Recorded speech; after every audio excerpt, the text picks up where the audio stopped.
DA pay commission নিয়ে প্রত্যাশা কিন্তু রয়েছে প্রচুর, কারণ বিধানসভা ভোটের আগেই বিজেপির সংকল্পপত্রে প্রতিশ্রুতি দেওয়া হয়েছিল ক্ষমতায় এলে সমস্ত সরকারি কর্মচারী এবং পেনশনভোগীদের জন্য কেন্দ্রীয় হারে মহার্ঘ ভাতা নিশ্চিত করা হবে এবং সপ্তম বেতন কমিশন বাস্তবায়ন করা হবে।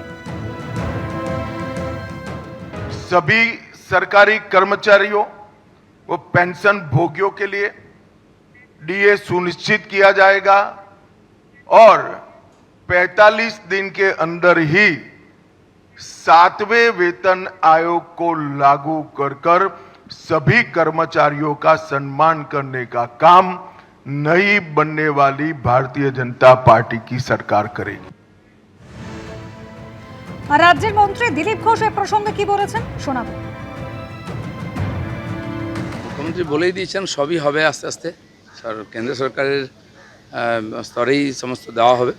সময় লাগছে, একটু টাকা পয়সার টান আছে, তো যেমন যেমন ফান্ড আসবে সেরম সেরম যাদের পাওনা মিটিয়ে দেওয়া হবে।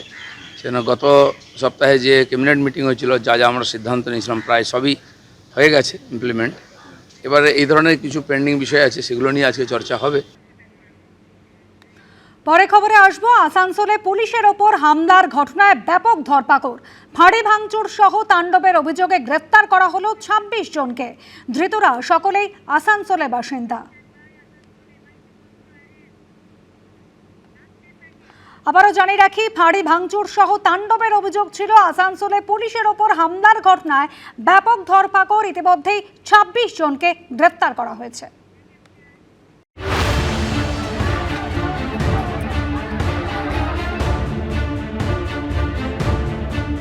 कोई सरकारी प्रॉपर्टी पर हाथ मत उठाओ, पुलिस इंजर्ड होगा तो छोड़ने वाला हम लोग नहीं है।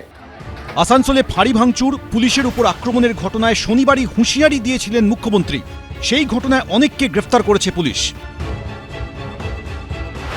গ্রেফতার করা হয়েছে মোহাম্মদ চাঁদ ওরফে রাহুল, মোহাম্মদ শাহাবুদ্দিন, মোহাম্মদ মহসিন নজির, মোহাম্মদ সালমান, মোহাম্মদ সাদ্দাম ওরফে কারু, মোহাম্মদ সুরজ, মোহাম্মদ জাভেদ আনসারি ওরফে ছোটু, মোহাম্মদ ইরফান, মোহাম্মদ নৌশাদ, মোহাম্মদ সলিম, আহমেদ রাজা ওরফে সাদ্দাম। ধর্মীয় স্থানে মাইকের আওয়াজ কম করতে বলায় শুক্রবার পশ্চিম বর্ধমানের আসানসোলে পুলিশের উপর চড়াও হয় একদল উন্মত্ত জনতা। বেলাগাম ভাঙচুর চালানো হয় পুলিশ ফাঁড়িতে। দুষ্কৃতীদের হাত থেকে রেহাই পাননি পুলিশ কর্মীরাও। এই ঘটনা সামনে আসার পরই চরম বার্তা দেন মুখ্যমন্ত্রী। जो लोग फाड़ी को तोड़फोड़ किया है, तोड़फोड़ करने वाला का खिलाफ तो पुलिस कस्टडी, रिमांड, इंटरोगेशन वो तो होगा ही होगा। साथ साथ जो डैमेज हुआ गवर्नमेंट प्रॉपर्टी वो भी वसूल करने का डायरेक्शन होगा, हम लोग दे दिया। कोई सरकारी प्रॉपर्टी पर हाथ मत उठाओ, पुलिस इंजर्ड होगा तो छोड़ने वाला हम लोग नहीं है। শুক্রবারের ঘটনায় পরিস্থিতি নিয়ন্ত্রণে আনতে বিরাট পুলিশ বাহিনীর সঙ্গে নামাতে হয় র্যাফকেও।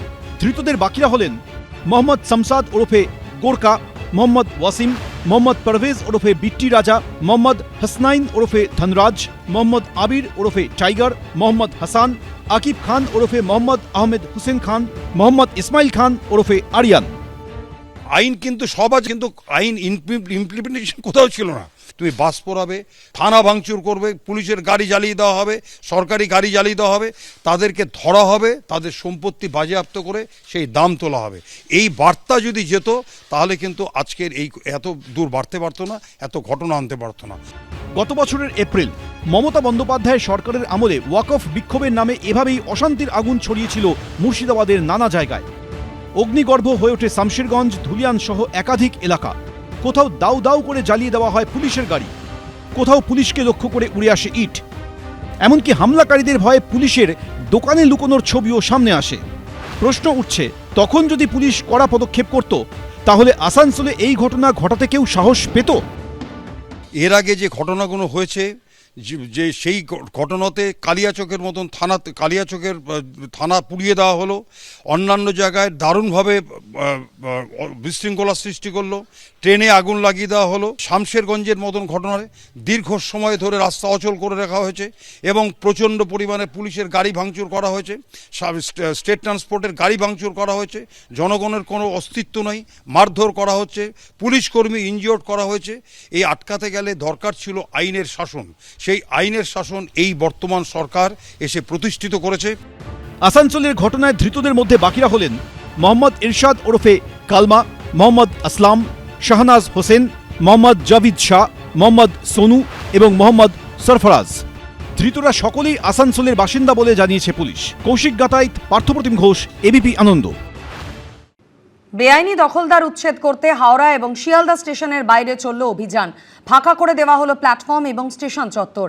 রেলের এই উদ্যোগকে সাধুবাদ জানাচ্ছেন যাত্রীরা।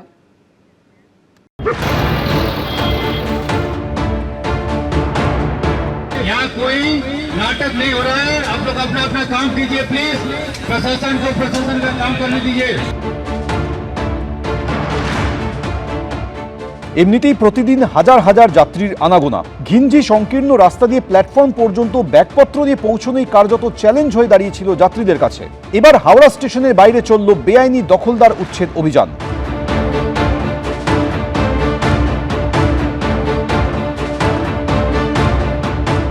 শনিবার রাতে বুলডোজার নিয়ে গিয়ে খালি করে দেওয়া হলো হাওড়া স্টেশনের বাইরের চত্বর। বেআইনি দখলদার মুক্ত করতে যৌথভাবে অভিযান চালালো আরপিএফ ও জিআরপি। जो पैसेंजर्स हैं स्टेशन चले जाइए। जिसको बस पकड़ना है बस पकड़िए। यहाँ कोई नाटक नहीं हो रहा है। आप लोग अपना अपना काम कीजिए प्लीज। प्रशासन को प्रशासन का काम करने दीजिए। আপাতত যে চিত্র দেখা যাচ্ছে হাওড়া স্টেশন চত্বরে বেআইনি দখলদার মুক্ত হওয়াতে যাত্রীরা কিন্তু স্বাচ্ছন্দ্যে চলাফেরা করতে পারছেন। খালি করে দেওয়া হয় হাওড়া স্টেশনের বাইরের চত্বর। ফাঁকা নেই, ফাঁকা রাস্তা ক্লিয়ার আছে, কোনো অসুবিধা নেই। আগে একটু জাম হতো আর কি। খুব ভালো লাগছে। জনসাধারণের পক্ষে একবারে 100% সুবিধা।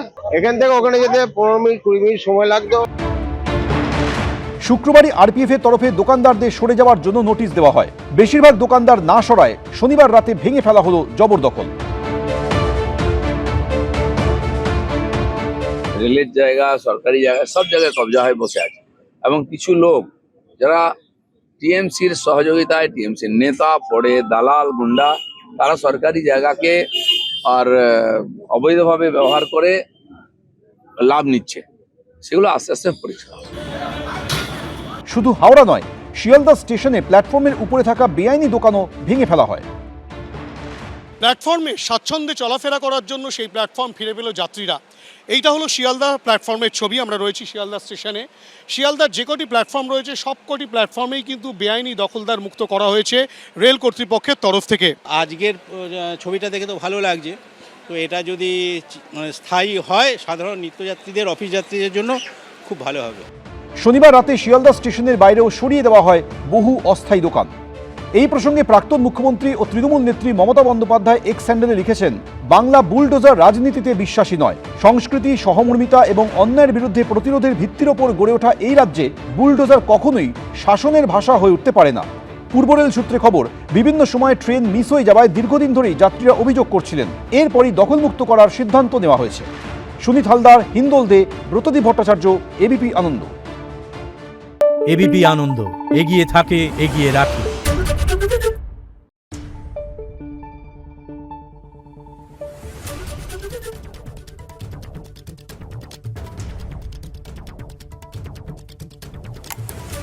Thank you.